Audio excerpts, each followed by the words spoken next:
Generally UPSC के बाद plan B state पीएससीज को देखा जाता था और लोग ये सोचते थे कि 2-3 महीने दो और स्टेट पीएससी निकल जाएगा। लेकिन because of the share competition आप स्टेट पीएससीज को बिल्कुल भी लाइटली नहीं ले सकते हैं। और इन सारी बातों को ध्यान में रखते हुए sleepy classes IAS state PSC specific courses लेके आ रहे हैं। हमारे काफी सारे स्टूडेंट्स हैं जिन्होंने उड़ीसा पीएससी निकाला है, यूपी पीएससी निकाला है, जेके पीएससी निकाला है और ये नंबर कंटिन्यूअसली बढ़ रहा है। अगर आप चाहते हैं कि आप इन टॉपर्स का पार्ट बने, इन टॉपर्स में से एक बने, तो जुड़ें स्लीपी क्लासेस आईएएस के साथ। मेरा नाम किरण बाल है और मैंने आरएएस 2021 परीक्षा में राजस्थान में तीसरा रैंक हासिल किया है। ये मेरा आरएएस की परीक्षा में दूसरा अटैम्प्ट था। पहला आरएएस 2018 में मुझे कोऑपरेटिव इंस्पेक्टर अलॉट है, जो कि मैं हनुमानगढ़ में उस पद पर वर्तमान में कार्यरत हूँ। तो अभी है कि सभी लोग पूछ रहे हैं कि किस प्रकार से तैयारी की जाए आरएएस परीक्षा की। तो मैं पहले तो ये बताना चाहूँगी कि क्योंकि ये एक बहुत प्रेस्टीजियस जॉब है, तो उसी हिसाब से इसका एग्ज़ाम भी लिया जाता है। तो हमें एक तो धैर्य की बहुत आवश्यकता होती है, क्योंकि ये लंबी प्रक्रिया है। तो जो भी एस्पिरेंट तैयारी शुरू करना चाह रहे हैं, तो मैं उनको सबसे पहली सलाह तो यही दूंगी कि वो किसी और डिस्ट्रैक्शन से डिस्ट्रैक्ट ना होते हुए अपना पूरा ध्यान इसी परीक्षा की तैयारी में लगाएं। तो हम बात करते हैं आरएएस परीक्षा की। तो इसमें 3 स्टेज होते हैं। पहला प्रीलिमिनरी एग्ज़ाम होता है, फिर उसके बाद मेंस एग्ज़ामिनेशन होता है और जो थर्ड स्टेज होती है वो इंटरव्यू की स्टेज होती है। तो क्योंकि इस पूरी प्रक्रिया में समय लग जाता है, तो हमें और सबका सिलेबस भी, जैसे प्री का सिलेबस होता है वो थोड़ा कम होता है, मेंस का थोड़ा विस्तृत होता है और इंटरव्यू का सिलेबस पर्सनैलिटी बेस्ड होता है, नॉलेज बेस्ड भी होता है, कंटेंट भी हमें चाहिए होता है। तो हमें तीनों स्टेज की प्रिपरेशन में थोड़ा विशेष ख्याल रखना पड़ता है उनके हिसाब से। तो जैसे प्रीलिम्स का पेपर है तो वो ऑब्जेक्टिव बेस्ड होता है, तो हमें उसके सवाल इस प्रकार से तैयार करने होते हैं कि हम अपना जो ऑप्शन चूज़ करें उसमें गलती ना करें। तो हमें हो सकता है कि हमें वो सवाल पूरा अच्छी तरीके से ही आना चाहिए। ऐसा नहीं है कि हमें किसी का उत्तर देना है तो हमें 2 चीज़ें नहीं आ रही है तो हम 4 ऐसे घुमा के लिख सकें। हमें सटीक तैयारी होनी चाहिए। तो प्रीलिम्स भी उतना ही महत्वपूर्ण हो जाता है जितना कि मेंस को हम समझते हैं। तो प्रीलिम्स का जैसे सिलेबस है, तो उसमें राजस्थान का इतिहास है, भारत का इतिहास है, राजस्थान की ज्योग्राफी है, भारत की ज्योग्राफी है, वर्ल्ड की ज्योग्राफी है, साइंस एंड टेक है, मैथमेटिक्स है, रीजनिंग है, करंट अफेयर्स हैं, पॉलिटी है, इकोनॉमिक्स है। मोटा मोटी ये सब्जेक्ट आते हैं। तो हमें ये देखना होता है कि किस में से ज़्यादा मार्क्स का पेपर आ रहा है। सबसे पहले तो हम, क्योंकि राजस्थान का एग्ज़ाम है, तो राजस्थान के स्वाभाविक है कि सवाल ज़्यादा आने वाले हैं। तो हम राजस्थान का जो इतिहास है, राजस्थान की जो कला है, संस्कृति है, उस पर अपना पूरा ध्यान हमें केंद्रित करना चाहिए। वही हमें पूरा एंड तक बेस बनाता है। इंटरव्यू तक भी हमें राजस्थान में से ही सवाल पूछे जाते हैं जो मैक्सिमम होते हैं। तो हमें राजस्थान पे बहुत ज़्यादा कंसंट्रेट करना है। प्रीलिम्स में राजस्थान की ज्योग्राफी पे बहुत ज़्यादा कंसंट्रेट करना है। और जैसे भारत का अब इतिहास, जैसे मेरा क्या है कि मेरा बैकग्राउंड है इलेक्ट्रिकल इंजीनियरिंग का, तो मैंने कभी आर्ट्स के सब्जेक्ट अगर नहीं पढ़े हैं तो मुझे हो सकता है कि मैं भारत के इतिहास में थोड़ी कमज़ोर हूँ। तो मैं उस हिसाब से अपनी तैयारी करूँगी कि मुझे ये सब्जेक्ट नहीं आता तो मैं इसको पहले चालू कर लूँ। तो हो सकता है कि सभी व्यक्तियों का अपनी अपनी स्ट्रेंथ होती है, सभी व्यक्तियों को अपनी शॉर्टकमिंग्स भी पता होती है, तो इस हिसाब से अपनी तैयारी करना शुरू कर सकते हैं। मैंने जो तैयारी शुरू करी थी वो राजस्थान से शुरू करी थी ताकि बेस बन जाए, और हमने छोटी कक्षा में पढ़ा भी होता है राजस्थान के बारे में। वही 6ठी से लेकर 12वीं तक की किताबों में जो ज्ञान है वो बहुत अथाह सागर है। उस हिसाब से हमने पढ़ा होता है, तो हमें वो बेस बनाने में भी सहायता हो जाती है। और हमें ज़्यादा स्टडी करनी पड़ती है, हमें सिटिंग आवर्स भी ज़्यादा चाहिए होते हैं इस तैयारी के लिए। तो हमें एक पढ़ने की जो रूटीन है वो भी सेट करना, पढ़ने की, क्योंकि हमें आदत नहीं होती। कॉलेज टाइम में जब हम पढ़ते हैं तो हम बहुत एंड टाइम पे पढ़ते हैं, तो इसके लिए हमें चाहिए कि हम पढ़ने की अपनी बनाएं रूटीन। तो जैसे ये राजस्थान का इतिहास हो गया, राजस्थान की ज्योग्राफी हो गई, ऐसे भारत का इतिहास है तो हम एनसीईआरटी की किताबें पढ़ सकते हैं। राजस्थान बोर्ड की किताबें भी बहुत अच्छी है। बाकी इसके अलावा जैसे स्पेक्ट्रम पब्लिकेशन की कुछ बुक्स आती है तो वो भी लाभदायक होती है। बाकी अगर आप किसी भी स्पेसिफिक कोचिंग को फॉलो कर रहे हैं तो उसके नोट्स अच्छे रहते हैं गाइडेंस के लिए। तो इस प्रकार से हम राजस्थान और भारत के इतिहास की तैयारी कर सकते हैं। भारत की ज्योग्राफी में भी हमें एनसीईआरटी बुक्स की बहुत अच्छी महत्वपूर्ण भूमिका है, तो इससे हमारी तैयारी में हमें सुविधा होती है। इसी प्रकार से इकोनॉमिक्स सब्जेक्ट है, वो इकोनॉमिक्स का क्या है कि वो करंट अफेयर्स से रिलेटेड रहता है। तो हमें इकोनॉमिक्स के बेसिक कॉन्सेप्ट जैसे इन्फ्लेशन वगैरह या फिर शेयर मार्केट, बैंकिंग कैसे काम करता है, आरबीआई कैसे काम करता है, ये सब पता होने के साथ साथ क्या अपडेशन उनमें आ रहा है वो भी पता होना चाहिए। जैसे कि कोई नई स्कीम आ गई या आरबीआई ने कोई मौद्रिक नीति में बदलाव किया है, कोई राजकोषीय नीति में बदलाव किया है, शेयर मार्केट कैसा चल रहा है आजकल, जैसे क्रिप्टो करेंसी इंट्रोड्यूस हो गई तो वो है तो इकोनॉमिक्स का पार्ट, लेकिन वो करंट अफेयर्स से लिंक रहता है, तो हमें इस प्रकार से जोड़ के पढ़ना रहता है। अब सबसे महत्वपूर्ण हम मानते हैं कि जिसमें हम अच्छा स्कोर कर सकते हैं वो होती है राजस्थान की अर्थव्यवस्था।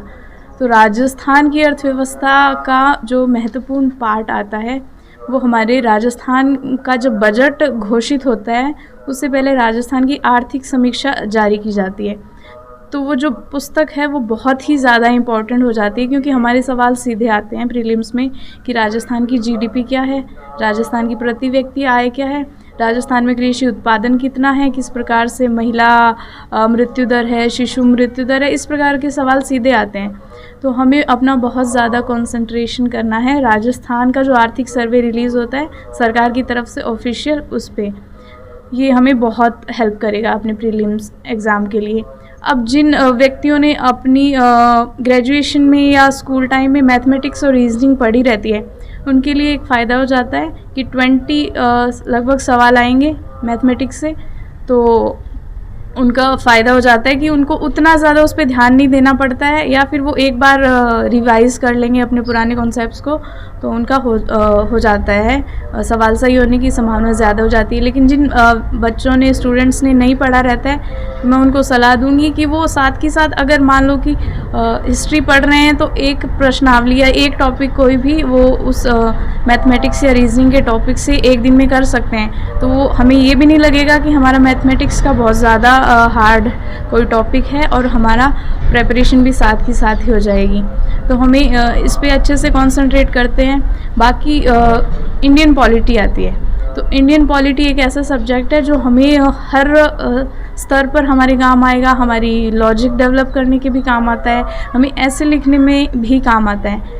तो हम पॉलिटी को इस हिसाब से पढ़ें कि हम उसका हर एक मतलब लाइन के पीछे क्या अर्थ हो सकता है, संविधान के इतिहास में जाने से लेकर वर्तमान में क्या सुप्रीम कोर्ट के भी क्या निर्णय आ रहे हैं, सरकार के भी क्या निर्णय आ रहे हैं, तो हमें पॉलिटी को बहुत ही अच्छे से पढ़ना है। ऑब्जेक्टिवली, सब्जेक्टिवली, इंटरव्यू के बेस पर हर प्रकार से हमें पॉलिटी को बहुत अच्छे से पढ़ना है। तो पॉलिटी के लिए हम लक्ष्मीकांत की जो किताब आती हैं वो सारे सिविल सर्वेंट पढ़ते हैं, उससे बहुत हेल्प हो भी जाती है। बाकी आप अपने जो भी सोर्स फॉलो कर रहे हैं किताबों में दिया हुआ है राजस्थान बोर्ड की किताबों में, तो वो फॉलो कर सकते हैं। तो इस प्रकार से हम अगर मोटा मोटा देखा जाए तो प्रीलिम्स का एग्ज़ाम इस प्रकार से हम कर सकते हैं। और करंट अफेयर्स आते हैं पिछले 1 साल के लगभग 6 महीने का, जिसमें बहुत ज़्यादा इंटेंस हमें पढ़ना चाहिए। और उससे पहले के करंट अफेयर हैं उनको हम थोड़ी सरसरी नज़र से देख लें तो सही रहता है। तो अगर कोई व्यक्ति इसको पूरे अपनी निष्ठा से फॉलो करता है तो उसका प्रीलिम्स एग्ज़ाम तो हो जाता है, आसानी से हो जाएगा। और बाकी कॉन्फिडेंस अपने को रखना ही है पेपर में। अब हम आते हैं नेक्स्ट स्टेज पे, मेंस का। मेंस में ये रहता है कि हमारा रिटन एग्ज़ाम होता है, 15 मार्क्स के 15 वर्ड्स का क्वेश्चन आता है, फिर 50 वर्ड्स के क्वेश्चन आते हैं, 100 वर्ड्स के क्वेश्चन आते हैं। तो ये आरएस परीक्षा हमसे ये मांगती है कि हमें नॉलेज, तो सब बच्चे पढ़ते हैं तो नॉलेज तो है, लेकिन हम अपना कितना नॉलेज उस कॉपी पर उतार पाए हैं। तो अगर 15 वर्ड्स में वो कोई परिभाषा पूछ रहा है तो हमारे शब्दों का चयन इस प्रकार से होना चाहिए, जो हमें सीमा दी गई है लिखने की 3 लाइन की, उसमें इस प्रकार से लिखा जाए कि हम अपना मैक्सिमम ज्ञान उसमें उकेर सकें। तो ये हो जाती है कला। और ये कला किस प्रकार से आएगी, अगर हम बार बार प्रैक्टिस करें लिखने की। तो तो जब लिखने की हम प्रैक्टिस करते हैं तो उससे हमें समझ आ जाता है कि हमने क्या पढ़ा था और हमने कितना दिया है कॉपी में। तो ऐसे ही 50 वर्ड्स में रहता है और ऐसे ही 100 वर्ड्स में रहता है कि हमें अपना जैसे 100 वर्ड्स के क्वेश्चन का क्या रहता है कि उसमें हमारे पास ऑप्शन है कि हम उसमें चीज़ें ऐड कर सकते हैं। 15 वर्ड्स और 50 में तो नहीं कर पाएंगे, लेकिन उसमें हम मैप बना सकते हैं, फॉर्मेटिंग किस प्रकार से कर सकते हैं, बुलेट्स पॉइंट डाल सकते हैं, एरो लगा सकते हैं। इंट्रोडक्शन से हमें कोई भी क्वेश्चन का आंसर देना शुरू करना चाहिए 100 वर्ड्स में। फिर उसके बाद जैसे किसी चीज़ की विवेचना कीजिए अगर आ गया तो हम उसके बारे में लिखेंगे, उसका महत्व लिखेंगे, उसके लाभ लिखेंगे, हानि लिखेंगे, क्या कमियां हैं दूर की जा सकती है, क्या कुछ प्रयास किए गए हैं, और अंत में एक निष्कर्ष लिखना बहुत ज़रूरी होता है। ठीक है, ये तो है मोटा मोटा बेसिक मेंस का। अब इसमें मेंस में हमारे सब्जेक्ट्स क्या होते हैं कि कुछ ऐड हो जाते हैं प्रीलिम्स में। जैसे कि पहला है एथिक्स, जिसका कि बहुत इम्पॉर्टेंट रोल है, जो कि बहुत बड़ा आता भी है, लगभग 60 से 70 का आता है। तो एथिक्स के लिए हम अपने किसी भी कोचिंग का सोर्स भी ले सकते हैं, गूगल की सहायता भी ले सकते हैं, यूट्यूब पे बहुत अच्छे कंटेंट अवेलेबल हो जाते हैं, चैट जीपीटी का यूज़ कर सकते हैं। तो एथिक्स में हमें बहुत अच्छे से तैयारी करनी है, क्योंकि वो बहुत स्कोरिंग भी है, क्योंकि उसमें सवाल भी सीधे ही आते हैं। और फिर आता है एक पब्लिक एडमिनिस्ट्रेशन। एक सिविल सर्वेंट होने के नाते हमसे ये उम्मीद की जा सकती है कि हमें बेसिक आइडिया हो कि प्रशासन में किस प्रकार कार्य होता है, प्रशासन के क्या लक्ष्य होते हैं। तो ये सब पब्लिक एडमिनिस्ट्रेशन में हमसे पूछा जाता है। तो पब्लिक एडमिनिस्ट्रेशन बहुत ही स्कोरिंग सब्जेक्ट है और बहुत इंटरेस्टिंग सब्जेक्ट भी है, क्योंकि हमें आगे भविष्य में काम आता है। तो हमें इसको अच्छे से पढ़ना चाहिए और इसमें फिर से 60 से 70 नंबर के सवाल आएगा। तो ये हम इसमें अच्छे से तैयारी करनी चाहिए। फिर जो इंडियन पॉलिटी जो प्री में आती है, उसको किस प्रकार से हमने सब्जेक्टिव बेस पे लागू करना है, किस प्रकार से करंट से जोड़ के भी सवाल आते हैं, विश्व पॉलिटी से जोड़ के भी सवाल आते हैं। तो वो हमें पॉलिटी की तरफ भी अच्छा ध्यान देना है। फिर उसके बाद हमारे आते हैं छोटे सब्जेक्ट्स, जैसे सोशियोलॉजी है, ऑडिट्स एंड अकाउंट्स है, स्पोर्ट्स योगा है, और क्या है, लॉ है, बिहेवियर है, और 1-2 सब्जेक्ट्स और हैं जो कि 20 मार्क्स के होते हैं, जो कि बहुत छोटे, जिनका कंटेंट बहुत ही छोटा छोटा था, हम उनको आसानी से पढ़ सकते हैं। और हमें उनका रिवीजन इस प्रकार से करना है कि वो हमें अच्छे से याद हो जाएं, और जब हम उनके उत्तर सॉल्व कर रहे हैं तो हमें कुछ सोचने की भी आवश्यकता नहीं पड़े।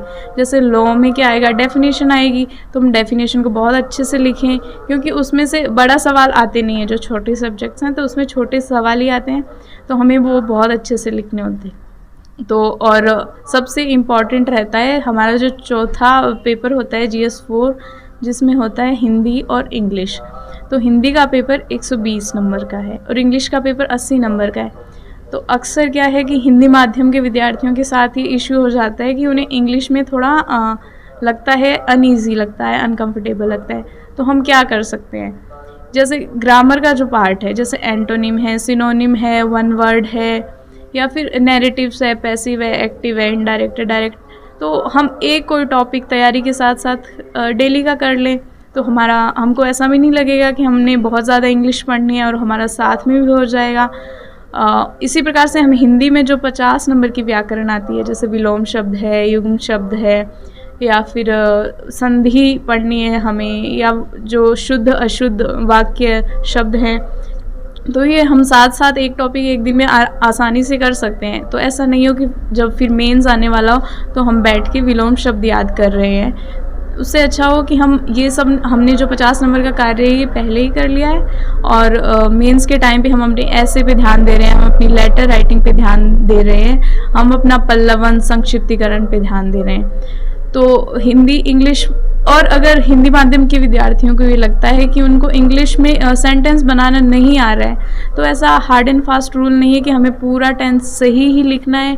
हमें बस इतना आना चाहिए कि अगले व्यक्ति को इतना लग जाए कि हाँ, इस व्यक्ति ने कोशिश करी है सीखने की, या फिर मतलब उसको इस MR की थोड़ी बहुत हमें सीख लेना चाहिए। ऐसा नहीं है कि कोई फैंसी वर्ड्स नहीं आ रहे हैं तो कोई इशू होगा, नहीं। वो एग्ज़ामिनर को भी पता है कि व्यक्ति ने अगर मेहनत करी है तो एग्ज़ामिनर को भी समझ में आ जाता है। तो हमें इस प्रकार हम क्या कर सकते हैं कि ऐसे लिखने की जो प्रैक्टिस होती है, जैसे हिंदी में ऐसे लिखने का आता है, तो हम क्या कर सकते हैं कि संडे को एक दिन बैठ के एक ऐसे हर संडे का लिख लिया। अब ऐसे में क्या टॉपिक आता है, यही विमेन एम्पावरमेंट, जेंडर एम्पावरमेंट, महिलाओं की कैसी रोल होनी चाहिए पॉलिटिक्स में, पर्यावरण का क्या रोल है, आतंकवाद क्या है, नक्सलवाद क्या है, ये टॉपिक जो हमारे पॉलिटी में भी काम आते हैं, अक्सर यही ऐसे में भी आते हैं। तो हम इन पे हमको इसमें ऑलरेडी बहुत अच्छा ज्ञान होता है जो तैयारी करता है, तो उसको बस ये लिखने की प्रैक्टिस करनी चाहिए कि मैं अपने ऐसे की फॉर्मेटिंग किस प्रकार से करूं कि मैं उस जो एक हिंदी का टीचर है वो इस प्रकार से पढ़ के प्रभावित हो जाए कि इस व्यक्ति को सच में नॉलेज है, और ये बाकी उसको ये भी पता चल जाए कि इसकी बाकी सब्जेक्ट्स में भी बहुत अच्छी तैयारी है। तो अब जैसे इस प्रकार से हमारा चौथा पेपर तो हो जाता है। अब हमारे बाकी सब्जेक्ट्स जैसे रिपीट होते हैं, जैसे राजस्थान की हिस्ट्री है, भारत की हिस्ट्री है, तो वर्ल्ड की हिस्ट्री जैसे हमारी ऐड होती है इसमें, जो हमारे प्रीलिम्स में नहीं होती, लेकिन अभी हमारी वर्ल्ड हिस्ट्री ऐड हो रही है। तो वर्ल्ड हिस्ट्री का फिर से बहुत छोटा सा क्रिस्प सा सिलेबस होता है, तो हम उसको अच्छे से तैयार कर सकते हैं। तो ये तो हुई मेंस की स्ट्रेटजी। अब मेंस में लोग बहुत ज़्यादा सोर्सेज के पीछे भागते हैं कि मैं यहाँ से पढ़ लूँ, वहाँ से पढ़ लूँ, तो क्या होता है कि हम फिर एक पे फोकस नहीं कर पाते हैं। जो हमने पढ़ा है कम से कम हमको उतना तो पूरा अच्छे से आना ही चाहिए, जो एक हमने किसी भी कोचिंग का सहारा लिया है, किसी भी बुक का सहारा लिया है, जब हमको वो आ जाए तब हमें दूसरे सोर्स की तरफ जाना चाहिए। मेरा ये मानना है, मैंने इस स्ट्रेटजी को फॉलो किया है और इसने मुझे बहुत हेल्प भी करी है। तो अभी हम फिर मेंस का एग्ज़ामिनेशन हो जाता है, तो फिर इंटरव्यू स्टेज की तरफ चलते हैं। इंटरव्यू स्टेज में क्या रहता है कि उन व्यक्तियों को जो आपका इंटरव्यू ले रहे हैं उनको ऑलरेडी पता है कि किसी व्यक्ति ने अगर मेंस पास किया है तो उसके ज्ञान में कोई कमी नहीं है, बस वो आपकी पर्सनैलिटी चेक करना चाहते हैं। वो चेक करना चाहते हैं कि आप अपना ज्ञान किस प्रकार से उनको आसान भाषा में कैसे प्रेजेंट कर पा रहे हैं, आप में आत्मविश्वास कैसा है। वो आपका कंटेंट बिल्कुल चेक नहीं कर रहे हैं, वो आपका ज्ञान बिल्कुल चेक नहीं कर रहे हैं, वो बस आपकी एक व्यक्तित्व जानना चाह रहे हैं। तो व्यक्तित्व तो जब हम पढ़ाई करते हैं, हम इतनी अच्छी पढ़ाई करते हैं जिसमें हमें एथिक्स तक पढ़ाई जाती है, तो हमारा व्यक्तित्व निखर जाता है पढ़ाई के साथ साथ ही। ये आर्यस की बहुत अच्छी विशेषता है। तो हमें इंटरव्यू में क्या देखना चाहिए, न्यूज़पेपर हम पढ़ें डेली का। न्यूज़पेपर में एडिटोरियल आते हैं, राजस्थान पत्रिका है, दैनिक भास्कर है। इंग्लिश मीडियम के विद्यार्थी इंडियन एक्सप्रेस पढ़ सकता है, द हिंदू पढ़ सकता है। इनके एडिटोरियल्स जो आते हैं हम उनका एनालिसिस करें, यही पूछा जाता है इंटरव्यू में। बहुत ही आसान होता है इंटरव्यू, और वो बहुत ही टू वे कम्युनिकेशन होता है, उससे घबराने की बिल्कुल भी आवश्यकता नहीं है। और वो ऐसा फेज़ होता है कि हम उसको सबसे ज़्यादा एंजॉय कर पाते हैं, क्योंकि हम एक डिस्कशन हो, जैसे हम अपने दोस्तों के साथ डिस्कशन करते हैं किसी भी टॉपिक को लेकर, वो वैसा सही मालूम होता है। तो हम ऐसा भी कर सकते हैं इंटरव्यू फेज़ में कि एक टॉपिक लिया और अपने कोई जानकार है जो तैयारी कर रहा है आरएएस की, तो उसके साथ हम डिस्कस कर सकते हैं कि तेरा क्या व्यू पॉइंट है इस पर्टिकुलर मुद्दे पर। तो हो सकता है कि 2 बातें हमें एक्स्ट्रा पता चल जाए जो हमें पहले पता नहीं थी। तो हो सकता है कि इंटरव्यूअर हमसे एक सवाल के 4 एंगल जानना चाह रहा हो, तो हम अगर उसे वो डिलीवर कर देंगे तो हमें इंटरव्यू में अच्छे मार्क्स मिलेंगे। स्टूडेंट्स का ऐसा डाउट रहता है कि हम बुक कौन सी पढ़ें, तो मेरा यही रिकमेंडेशन रहेगी कि अपनी राजस्थान बोर्ड की बुक है 6ठी से 12वीं की। राजस्थान इतिहास के लिए हमारी 9वीं 10वीं की बुक बहुत अच्छी है। राजस्थान अध्ययन की बुक्स जो शायद अभी तो नहीं चलती है विद्यालयों में, लेकिन पहले हमारे लगती थी, वो बहुत अच्छी है। एनसीईआरटी की बुक्स बहुत अच्छी है। हिंदी में भी व्याकरण की किताब आती है जो 9वीं से 12वीं कक्षा तक की होती है, राजस्थान बोर्ड की बुक होती है, ऑथेंटिक होती है, वो हम पढ़ सकते हैं। फिर हम लोग ऐसे सोचते हैं कि कोचिंग करनी चाहिए या सेल्फ स्टडी करनी चाहिए।